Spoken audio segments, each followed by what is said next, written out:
Good morning from Hotel Ramira, Kustendeel. Time for lunch here in a little village.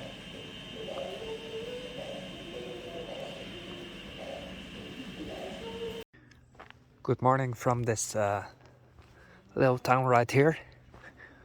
We have a nice square, a store, the restaurant where I just had lunch, which is up there in the back. And the weather is absolutely fantastic for the time of year. It is January, and typically we have a lot of very drab weather, dark, with snow, or just rainy. But sometimes the weather is particularly good, like right now. We see some ladas here in the garden. Another one and a bit newer one in the back. Are not in use anymore. The church, which is quite nice. There are so many churches here. A friend just asked me if you've seen one church or monastery, haven't you seen them all? It's a Belgian friend who thought the Rilla monastery was really overrated. And I said no. Because first of all I have the deeper interest in the actual place, the architecture, the history as well, the type of stone used, even the people walking around there, the icons. It sort of triggers some spiritual interest in me. And second of all, they're all different. And if you've seen the Rilla monastery, I can sort of agree that you might get the impression that you've seen enough, but that's not the case. The Rilla monastery is a bit polished up for tourism, and obviously because it's the country's main site, it's polished up, which is a good thing in some regard, because it will now stand the test of time. It will survive. On the other hand, it's a bit like a theme park nowadays.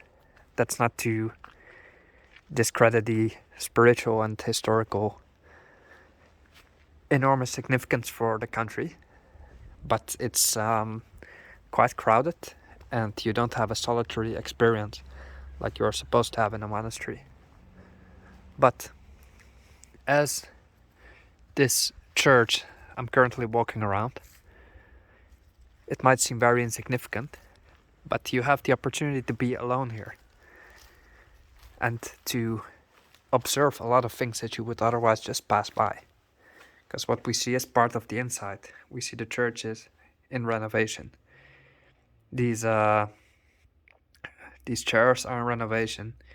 This is from the front, let's say the back end of the church, where you have all the icons. They've been taken out. Normally, in place of these holes, there are icons of religious relevant persons, let's say. And these are currently in restoration. This church is from 1880. And yeah, we see that everything about it is very old, just the woodwork, and we can observe that it's been done by hand, all of this. It's been cut with a knife. You can actually see that it's cut with a knife, just by hand, because it's not perfectly round. This has all been painted, obviously, a very long time ago. You can see the church has stones that are probably from this very area, sort of open stone. I'm not sure it's limestone or whatever, but we see that the paint doesn't fully cover the holes. So it's a special type of stone, probably common here in the local area. That's often the case. And you'll see that in Bulgaria, churches are often built using stone from the actual surroundings, which makes it very unique to the area. This one's probably about, it's actually written, I was going to guess the age. It's from 1880, and that was what I was about to say, because as I walk to probably the oldest part, we can see that the bottom here is just actual rock and stone. And that means that it's very, very old. Well, the bell tower right here, where you can actually ring or see the cord. I'm not going to open it too much. Here's a bell tower. Very interesting. And yeah, do I get tired of these places? No, of course not. No, I would have no reason to grow tired of just observing and seeing the spiritual heart of this country. It's quite interesting to me. And now part of that is that I also don't like polished up places too much, such as Amsterdam. It's a very old and significant city, but it's been completely catered to tourism, and it's just been, you don't see how old something actually is. Like you see it, but here the stones are weathered, and I see that I can just touch history, you know, and it's been left completely unaffected, untouched,